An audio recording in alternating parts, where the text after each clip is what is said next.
Hey guys, welcome back. BDCKR here. We're back with our weekly Q&A video. This is season 9, episode 20. It's going to be a bit of a short one this week. So this is the episode that almost didn't happen. Yeah. I have commitments for the next couple weeks on Tuesdays now from 8 to 10 p.m. Not that you needed to know the exact time. But basically that was our filming time, right? Yes. And so we started to record on Mondays, but we had power. When you say started to record, we did it once on Monday. We did it once on Monday. But we had a power outage. So if you know the area, actually, there was a huge storm. It was out of the blue. Mm-hmm. It was maybe like an hour or two warning. Yeah, and then it only lasted for like 5-10 minutes of the sort of eye of the storm. But that was enough time to really cause some huge damage. The eye is actually the safest part. Well, not the eye, yeah. But to be in the midst of it, for it to pass us, it was only about 10 But it took a bunch of power lines. So the funny thing was on the street, there was, well, not funny, but just odd and surprising and weird, is that there was a tree on our street that had split, among many other trees that had branches broken off. And this one tree had split. This one side that had split fell over and split an electrical pole. Yeah. And that half of that pole, which was containing the wire, was only kept from falling all the way down by another tree that it had landed in. Yeah, so there was a huge amount of devastation. There was multiple roads that you couldn't get through because there were trees down across their entire length. Right. And we were without power for a couple of days, so we were roughing it, stuffing ice into our fridge and freezer, you know. So that was Saturday afternoon we lost power. We just got it back Monday evening. Yeah. So we've been busy with other stuff. I mean, it's amazing how much stuff happens, like trying to save groceries, trying to live a little bit without power. It's funny how busy you get, and then as soon as you're done, how not busy you are. Right, when the lights are off. Yeah. Like when the natural light is gone and you don't have any power to turn on lights. I mean, I have a ton of flashlights. Yeah. Don't get me wrong. But it was so much easier. There's not a lot to do with them either, because what are you going to do? You're going to be on your phone? Read a book. Yeah, you read a book. And the other thing about it is that when all you've got is flashlights, reading is not that convenient when it's dark. No, I've actually got some kits to adjust them so that they're not, so they are right angled. Yeah. So you could clip it to your shirt. Yeah. And they could light in front of you. And a diffuser, so it makes it less of a, like, there's terms when that point. Yeah, so it diffuses it, but it's less throwy. So throwy is how good distance it gets. Yeah. And it makes it more, there's a flash where, no, just where it's diffused. So instead of focused, it's more like the kind for close works, and that's actually perfect use for reading. There's a word for it, I can't remember. I have such a bad flashlight fanatic. But so that's a situation.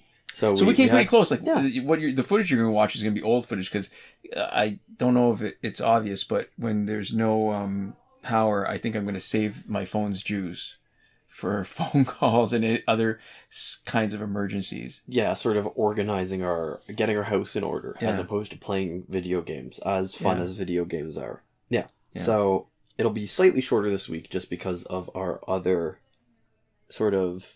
Your obligations, my obligations, but we're still here. So our first question of the week comes from Fabrobin, we're not 100% sure. They say, what are the gears on static Hawkgirl and Raven? I see Tantu and Master's Death Guard on static, but I'm unsure about the others. And then a PS. APA citation does stand for American Psychological Association. However, the other prominent APA in psychology refers to the American Psychiatric Association, who wrote the Diagnostic and Statistical Manual to diagnose mental disorders. So why don't you talk quickly about the gear, and then we can talk about the APA. I was actually wanted to talk about the APA. But you want to do that one first? No. Let's make it as injustice as possible. Yeah, gear quick really first. All right. So I wasn't going to get into this originally in our Q&A videos, but it feels like it'll probably be a while before I can get around to doing a video that focuses on that team. So maybe I'll do a quick talk on it. Static, Tantu Totem definitely, Master's Death Card definitely, right? That's the obvious stuff, because he's dropping 2 bars of power when he tags in. Ibistic is the next one, because you need that little extra kick to make sure that you get your full second bar of power. So you need power gen gear that generates ideally something like 20, 30, 40% power gen, because somewhere around there, like any one of those 4.5-star gears are going to be perfect for that. Yeah. And what's cool is because of the way this team is set up, there's no weakness to Ibis Stick. Normally, Ibis Stick, you worry about damage over time against a Blackest Night Flash team because you get the increased power gen, but you hit them with damage over time when you use your special. And that means the Blackest Night Flash team, they're all generating power super fast. They're healing super fast, which, it's not, we don't have a response to that except to just hit them harder. But when you're working with Raven, Rebirth Raven, hit them with damage over time, let them generate power really fast, and then steal it from them. Yeah. Easy. So Raven, she's got Necron's Scythe, she's got Cloak of Destiny, it stacks.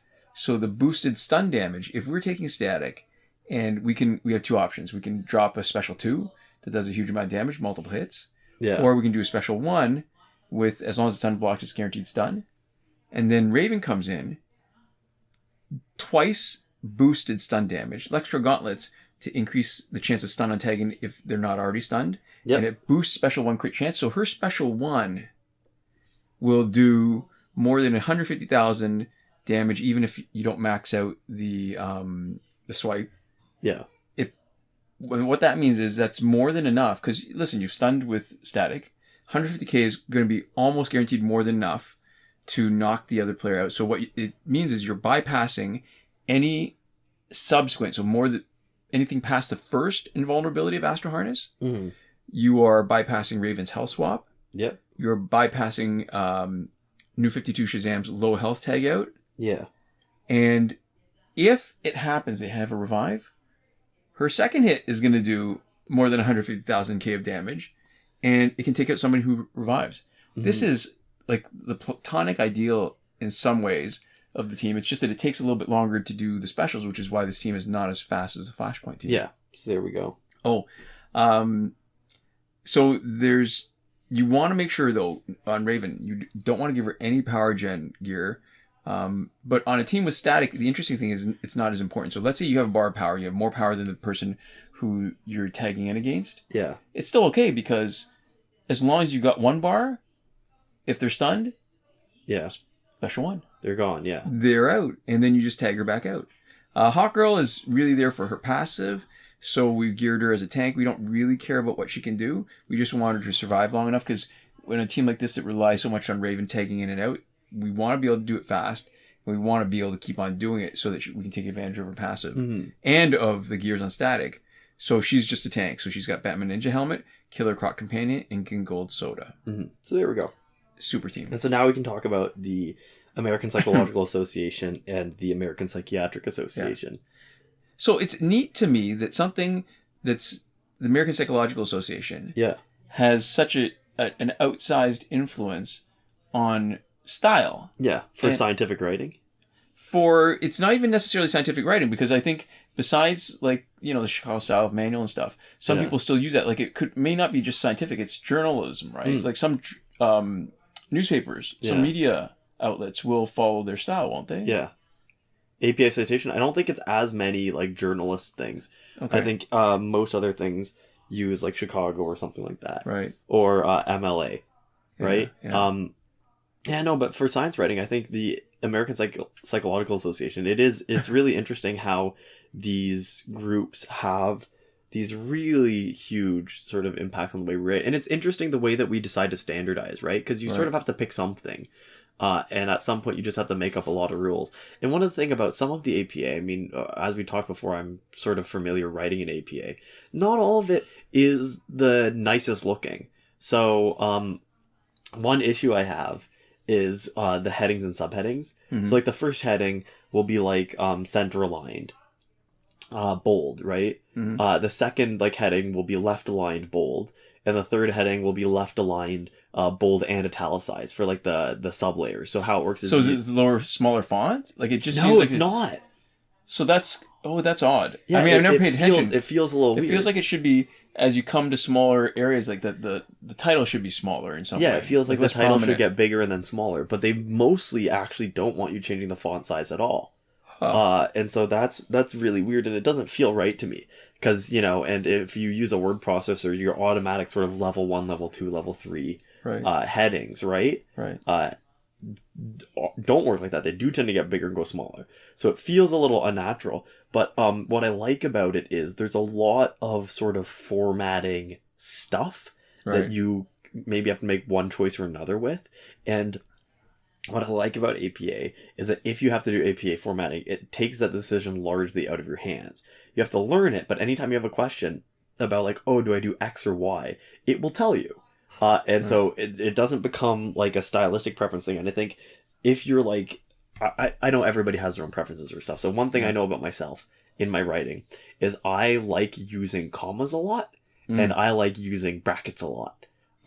Parenthetical statements. Yeah, because it's a good way for me to stuff sort of a bunch of stuff in a sentence while preserving its flow. You could do footnotes for that too. That would work. You can, but APA doesn't have footnotes. Oh. APA doesn't, that's Chicago MLA. Other things have footnotes, but APA doesn't really have footnotes at all. Right. I think technically you might be able to, but it's not standard practice. Right. I say technically because I'm sure if you looked up like how to do a footnote for APA, there'd be something there. But if you notice you read any like science journal articles, especially psychology articles, you won't see footnotes. Right. And I think footnotes can be kind of appealing when you have at the bottom of the page the citations right there. Right. Instead of just the reference list at the end. But for APA, you always do citation style without footnotes, which is to just do brackets and then last name, year, right? And so I use commas and brackets a lot.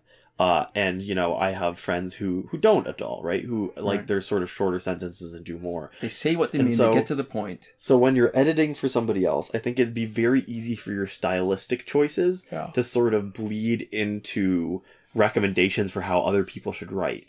And so what I'd like about APA is that you can be editing somebody's thing and go, is this right? I think you're supposed to do it like that. And they go, I don't know. I think you're supposed to do it like this. And then there's just an objectively correct answer for what would otherwise be a very subjective concern. Right? So I like that a little bit. A final arbiter to make the ultimate decisions each time.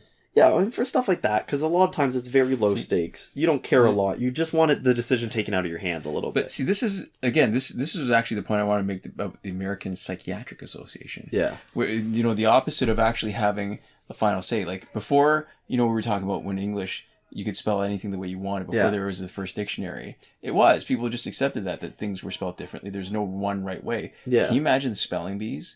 I mean, if you're going to even try... Anyway, so... Yeah. But, so, the American Psychiatric Association, if anything, is...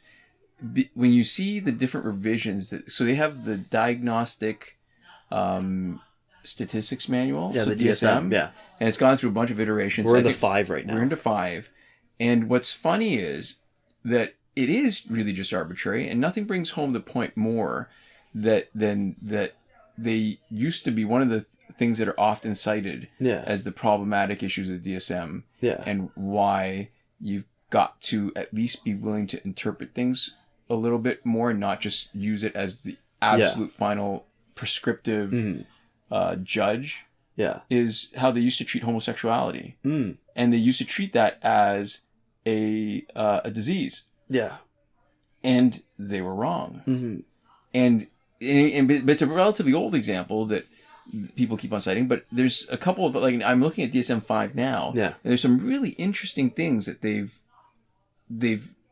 controversial things that they've decided to do. So, depression, you know depression, right? I know depression. So, for people who don't know, I have taken a decent number of psychology courses in university, so we're talking here both being relatively informed. I have read like entire entries on the DSM-5. I've done projects that have involved me like researching, using the DSM-5 as a primary source and stuff. So, you know, for most of those diagnoses, they talk about both the symptoms, but also exclusionary features, right? So whether it hasn't been long enough, or whether there's other things that explain it. So one of the interesting things to me always was that, you know, depression, they separated from bereavement. So there was an exception for bereavement. Yeah. And depression, I think it had to be continuous 2 weeks of most days with a certain list of symptoms. I'm not going to bother getting into that. I think it's months now in the most recent version. Well, no. This is kicker. Bereavement used to be that until it had been at least 2 months after somebody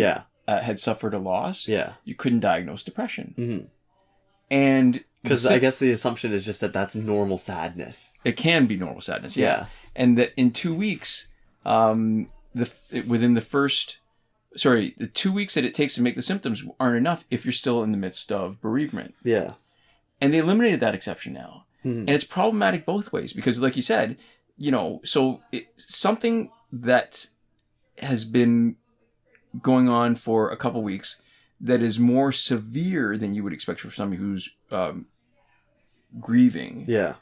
Could still be pathological, could still be depression, and you don't want to use that prescriptively say, well, this person is not going to get the right kind of counseling, they're not going to get medication because it's only been 6 weeks. Yeah. They've got another couple weeks before it counts, which is kind of arbitrary and kind of bad. But to do the opposite and say, well, we can diagnose something now. Yeah.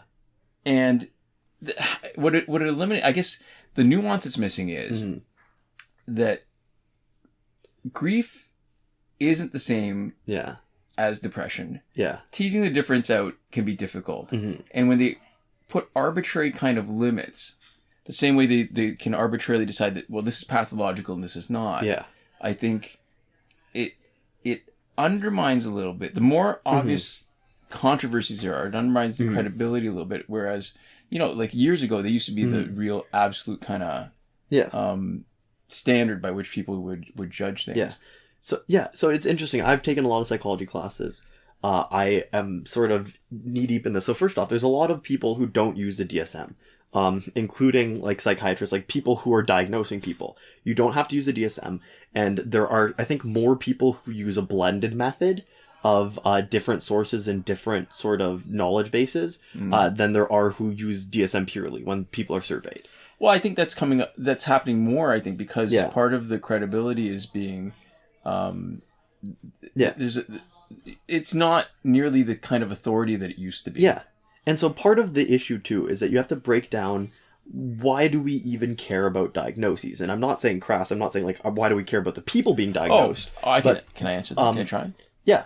I think the reason why we care about it is because if you only judge each individual case, then you're going to have a lot more trouble figuring out what you need to do. Exactly. When you can group people together and say, this grouping, this particular group that we've used filters to select out for, will respond really well to this kind of treatment, or will end up going here if we don't treat them. So that's exactly right. It's what we need to do, but you can actually subdivide that further. So if you think about a diagnosis, right, in especially in America, diagnoses are often prerequisites for getting subsidized treatment. Absolutely. Same in Canada. Yeah. So there are countries, though, where if you are feeling off, you can just go to therapy, right? Versus you need a diagnosis of something to get that feedback. And so that's one way that things are useful, is to give people access to subsidized care, to let people afford the treatment that they want to get. Another way is to give a short form in between clinicians to help, right? So while still individualizing somebody to be able to target what to do for them. And then the third thing is aspects of personal identity. So somebody who knows what they have might find that they can look up, whatever it is, and then like coping strategies or, how to X with Y, right? And then learn for themselves and access community resources with other people who have sort of gone before them with similar experiences, who have advice for how to move through the world in the best way for them. And so that's, a lot of the reasons. And if you look at what the motivation is for making certain diagnostic criteria different or making certain changes. So one specific example for something I had to research, gambling addiction, right? I took a class on the psychology of gambling. And one of the interesting things is I read this paper, and what they were talking about was the way that gambling addiction and disordered gambling behavior, the different ways that it's been referred to, the difference between like problem gambling versus like addiction, how different terms have altered public perception of it, but then also how the diagnostic criteria has been changed. And so how the DSM works for people who don't know is there's usually a checklist of criteria, and they say you need to have experienced at least X, so maybe it's at For least depression, it's like 5 of 9. Yeah, 5 of 9 was the number that I was going to go for. It tends to be something like that, where it's usually like a slight majority of these things. And so that's why even if you all, a group of you fall under the diagnosis, the flavor might be different because you might have a different 5 than the other person. So one of the examples is schizophrenia. Schizophrenia is one of the broadest ones, where there's been a lot of discussion about potentially splitting it or treating it in different ways, because there are so many symptoms and the number that you need is low enough that you can have people with, I think it might be entirely no overlap. And there are like multiple sort of subtypes based off of the combination of symptomatology. Right. So that they are talk very about different positive symptoms where it's something that you do that other people don't, or negative symptoms where you don't do something that other people do. Yeah, and so there's a long list that you need a much shorter subset of. Yeah. And so that's part of the description. But for gambling addiction, so one of the things they were talking about is how they were changing the criteria, and their justification, they were tracking the history. They said they changed this criteria and they tweaked it. One of the things they did was they took away, there used to be one of the criteria was crime specifically. And they found that although gambling addiction was often associated with criminal activity, it was mainly like a symptom as opposed to an actual criteria for diagnosing it, because people who don't have any money, who because they spent it all gambling, and who need more money because they're addicted to gambling and want to continue gambling, are more likely to do crime, in the same way that, you know, anybody who's in a position of poverty who needs access to money is more likely to do crime, just because, you know, that's one of the ways that you can get access to resources fast, right? And so they took it out, but then they tweaked other stuff, and the reason why they tweaked other stuff was to keep the rate of diagnosis the same. And so the simple fact is that a lot of what makes a DSM tick is related to American diagnostic procedures, and they don't want a bunch more people being diagnosed, because then, you know, insurance companies all of a sudden have to start paying more money to give people access to these services. And so one of the fundamental strong influences of how the DSM works is just simply based off of keeping the diagnosis numbers where they are, because the system is sort of stable right now, and it has nothing to do with helping people. It has nothing to do with, you know, the ideal is that you want to get more accurate over time, right? Instead of when you change your criteria, the perfect world is where every single person with an issue is diagnosed, and they have access to the treatment, and you don't accidentally diagnose anybody who doesn't need to be. And it's sort of that perfect line where so a test, if you think of a diagnosis like a test, then it's perfectly specific and it's perfectly sensitive. So you don't miss any cases, but you don't diagnose by mistake a case that's not related. Yeah, and so that's part of what the refinements of the DSM are for. But a big factor in how it works is not based off of making it better. It's keeping it relatively status quo and making sure approximately the same number of people are diagnosed. And they hope at the same time that you're drifting towards, you know, no longer diagnosing people who don't need to be. Well, and I'll make the argument, though, that there is one benefit to making the adjustments. It's not enough to justify, because I hear you. There's lots of flaws to that. Yeah. But I think one of the benefits is that a lot of times when you look at incidents over time, the historical context gets lost.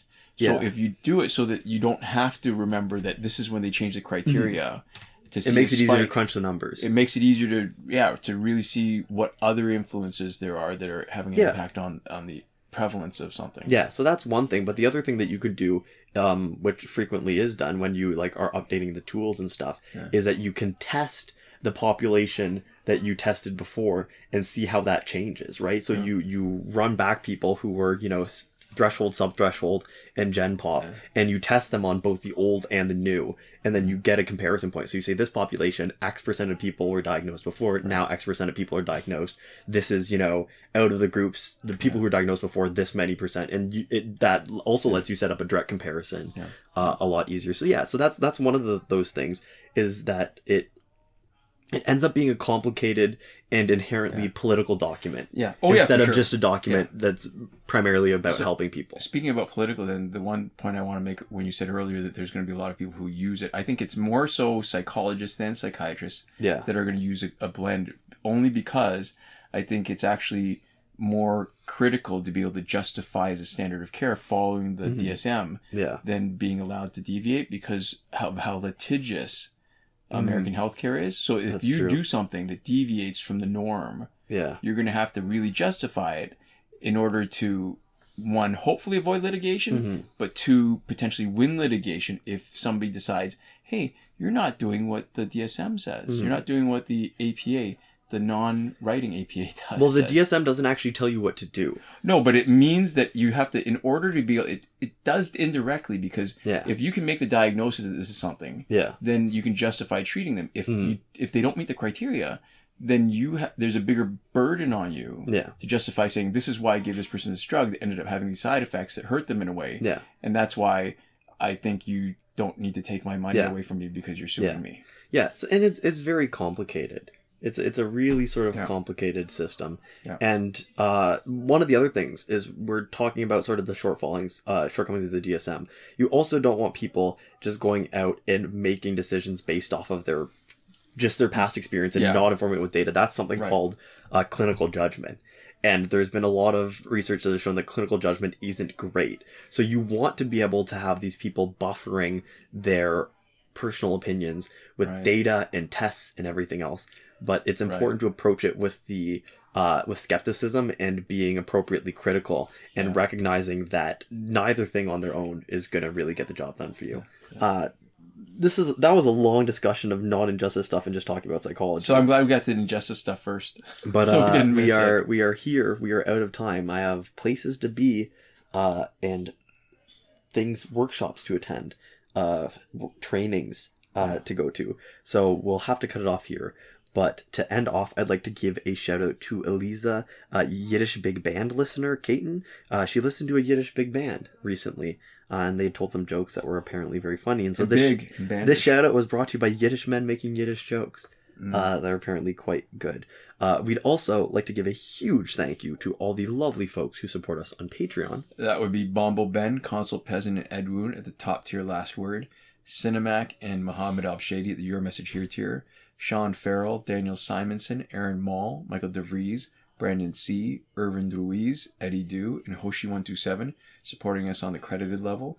And Chris Wolf, Scarlett Danny, Awesome Gamer 2for1, Pavu RS, Gavin Malott, and Isra E at the gratitude level. Thank you so much for your support, and thanks so much to all of you for watching. We'll see you next time.